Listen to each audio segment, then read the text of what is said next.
अब रवि गुप्ता को जानते हो? Ravi Gupta comedian, nice.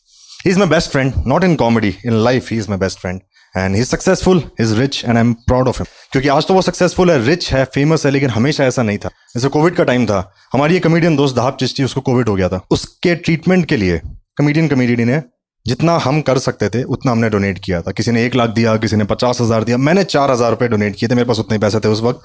मैंने रवि को फोन किया, मैंने उससे पूछा, मैंने कहा भाई तूने कितने पैसे दिए थे आपको? इमीडिएटली मुझे बोला रवि ने कि यार ये क्या जिंदगी जी रहा हूँ मैं। हमारी एक कमेडियन दोस्त अपनी जिंदगी और मौत की लड़ाई लड़ रही है, मैं उसकी हेल्प करना चाहता हूँ लेकिन मैं बेबस हूँ, मैं कर नहीं सकता, मेरे पास पैसे नहीं है। मुझे शर्म आती है इस बात पे, खुद पे शर्म आती है, काश मैं उसकी मदद कर पाता। और ये सुन के मैं इमोशनल हो गया। मैंने कहा रवि तेरे बिहाफ में 4,000 रुपये मैं डोनेट कर रहा हूँ था आपको। उसने तुरंत कहा भाई मुझे ही भेज दे, भाई मेरे काम आ जाएंगे। क्या दाब का तो कंफर्म भी नहीं है, मेरे तो श्योर काम आएंगे भाई, मैं QR कोड भेज रहा हूं। ऐसा नहीं कि खराब इंसान था, सिचुएशन जब ऐसी होती है इंसान सही गलत का मतलब ही भूल जाता है। 2 साल बाद became one of the biggest name in comedy. 4-5 महीने पहले हम मॉल में शॉपिंग कर रहे थे। रवि ने एक शर्ट उठाई, बैग में डाली, दूसरी उठाई, बैग में डाली, तीसरी उठाई, बैग में डाली, 7-8 कपड़े उठा लिए, बैग में डाले, लाइन पे लग गया बिलिंग काउंटर की। फिर मुझे कहता है भाई देखना जिंदगी कैसे बदलती है। आज से 2 साल पहले एक कपड़ा खरीदना होता था तो मैं 100 बार सोचता था, और आज देख मैंने कपड़े रख लिए, प्राइस टैग तक नहीं देखा मैंने। मैंने कहा भाई हम जूडियो में हैं।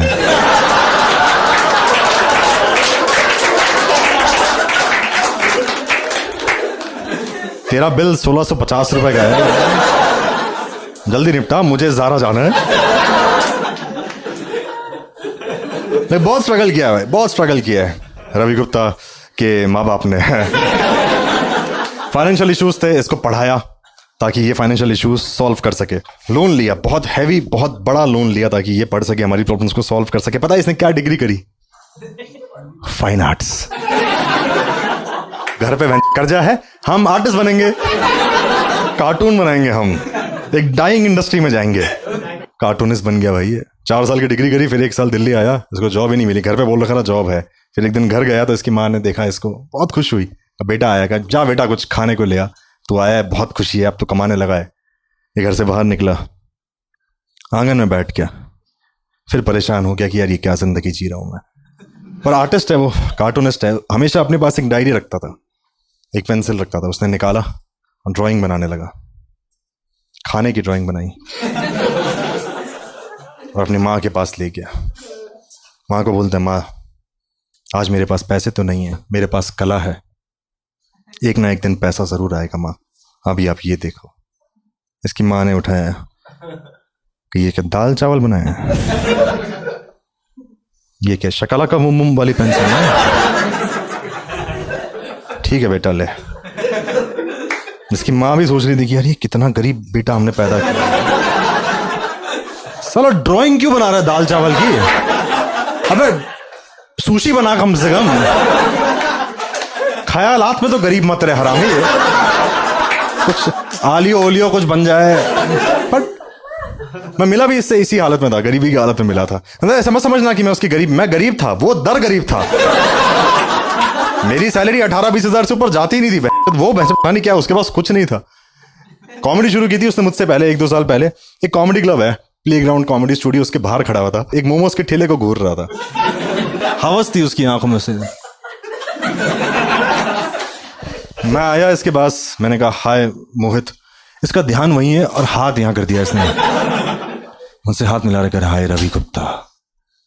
अब मुझे समझ नहीं आ रहा यहाँ पे हो क्या रहा है। मैं गया, एक चिकन मोमोज की प्लेट ले आया, और जैसे ही मैं प्लेट लेके आया, अब ये मेरी प्लेट को घूर रहा है। कहता भाई एक ले लूं? मैंने कहा हाँ बिल्कुल ले लो। इसने एक उठाया, खा गया। कहता भाई एक और ले लूं? मैंने कहा हाँ हाँ भाई बिल्कुल ले लो। एक और उठाया, खा गया, और फिर ऐसा खड़ा हो गया, फिर घूर रहा है ऐसे। मैंने कहा और ले लो भाई। कहता नहीं भाई, 2 से ज्यादा खाएंगे तो कॉन्ट्री मांग लोगे।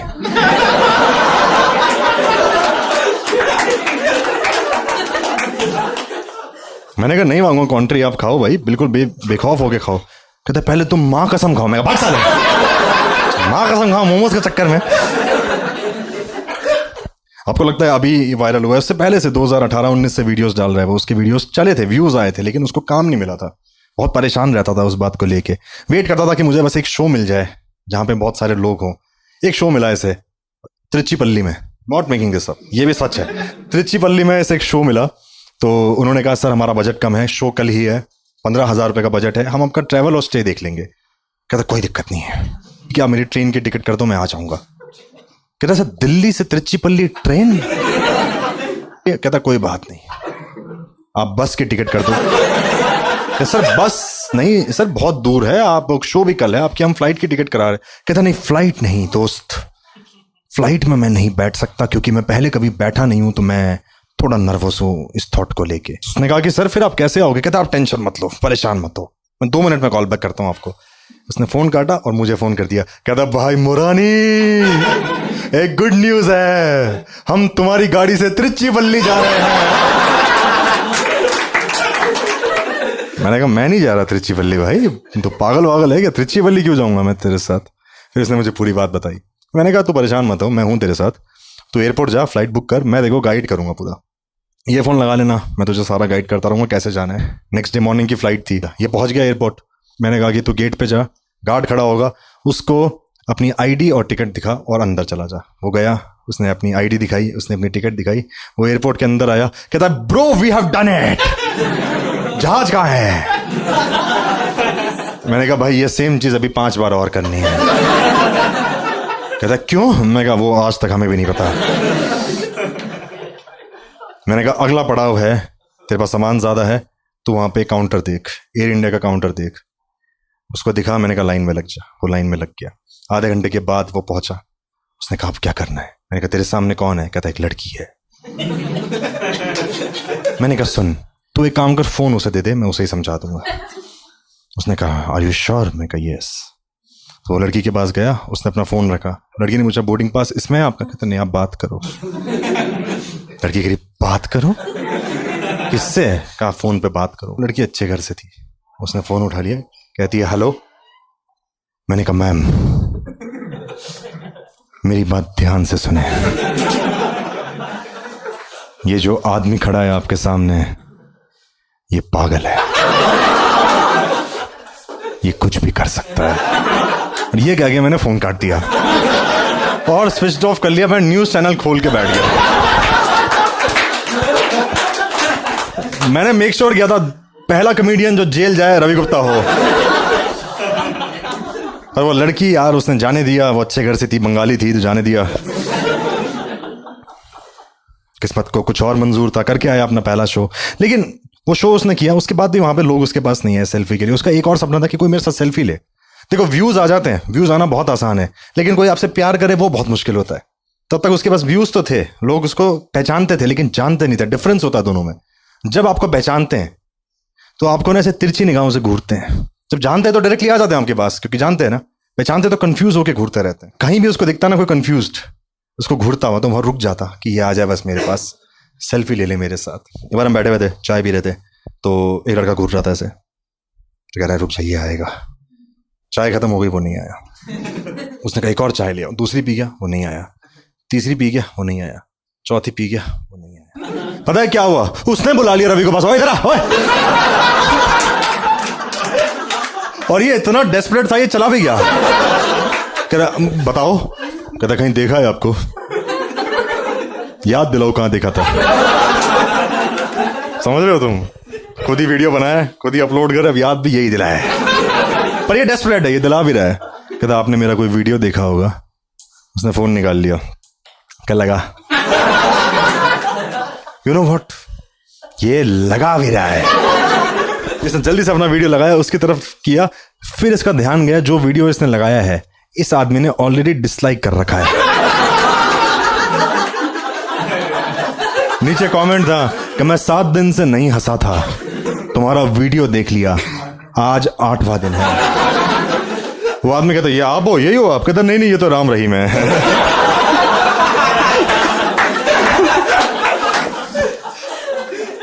हम बनारस में थे एक दिन, मणिकर्णिका घाट, आप में से कोई गया हो तो आपको बताओ कि वहां पे हर वक्त एक चिता जलती रहती है। आपको एक अलग थॉट आता है वहां पहुंचने के बाद, आपको पता लगता है कि जिंदगी कितनी अनसर्टन है, कभी भी खत्म हो सकती है। वहां जलती हुई लाशों को देख के रवि ने कहा कि यार ऐसी गुमनाम मौत, मुझे लगता है मैं भी मरूंगा, कोई नहीं होगा मेरे जनाजे पे, किसी को फर्क नहीं पड़ेगा।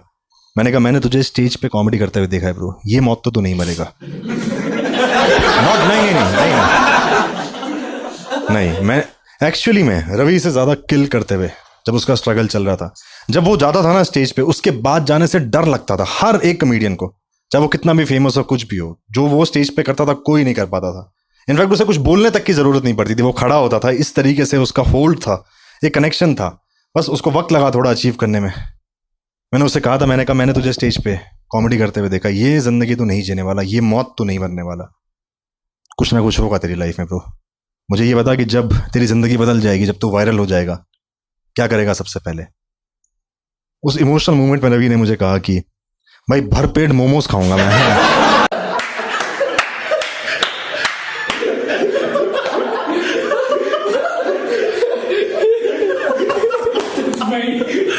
मतलब तुम एग्जैक्टली यहाँ मरने का अगर तुम्हें मिले तो तुम कहाँ मरना चाहोगे?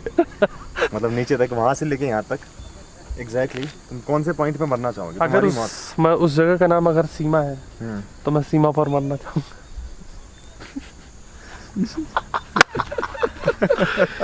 जगह अच्छी जो घटिया। मैं तुमसे बार बार कहता हूँ, क्योंकि तमीज होती है ना, एक तमीज होती है, तुमने उसकी रख गया, सुधार लो थोड़ा। वो बत्तख तो देखो ये इससे नशा होता है, इसको नहीं मैं एक जगह डालना पड़ता है। ये मतलब आग में डालना पड़ता है, जलाते हैं उसको। पहाड़ों में और बीचेस में तुम्हें क्या पसंद है? बीचेस में तो मेरे को, पहाड़ों में मुझे पहाड़ पसंद है, बीचेस में बीच। इट इज नॉट लाइक बीच जाके मैं पहाड़ पसंद करने लगा।